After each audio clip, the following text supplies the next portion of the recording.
Je m'appelle Océane Delal, rinceuse, tireuse, boucheuse, et je suis arrivée dans l'entreprise en mars 2019. Alors mon poste il consiste à d'abord la rinceuse, donc vérifier que les bouteilles soient bien rincées, qu'il n'y ait pas de défaut sur les bouteilles et qu'il n'y ait pas d'objets dedans ou d'éléments qui pourraient contaminer la bouteille. Après, au niveau de la tireuse, c'est de vérifier que ça soit le bon vin, le bon degré, la bonne densité. Vérifier que s'il est sans sorbat, avec sorbat, bio. À la fin, c'est boucheuse, donc il faut que je vérifie que ce soit les bons bouchons, qu'ils soient bien mis et qu'il y a la bonne pression dans la bouteille pour pas qu'ils remontent ou qu'ils s'enfoncent avec le transport. Donc, je m'appelle Benoît, j'ai été technicien de production RTB pendant 10 ans.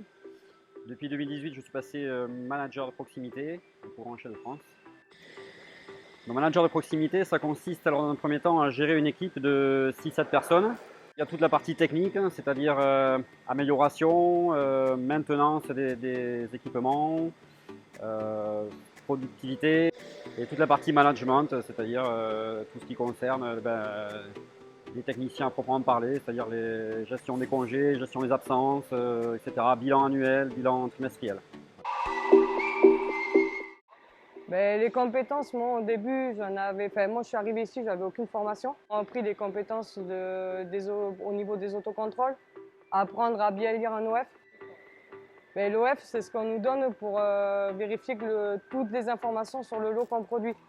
Donc on a les bouteilles, le numéro de bouteille, le numéro de capsule, le numéro de vin, la cuve, la densité et le degré qu'il doit avoir.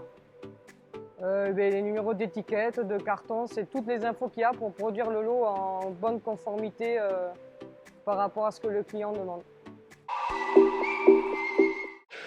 Dans le métier de manager de proximité, c'est les compétences à avoir, c'est avoir beaucoup de sang-froid, évidemment, savoir garder la hauteur sur tous les problèmes qu'on peut avoir en même temps ou pas en même temps, savoir prioriser les soucis rencontrés.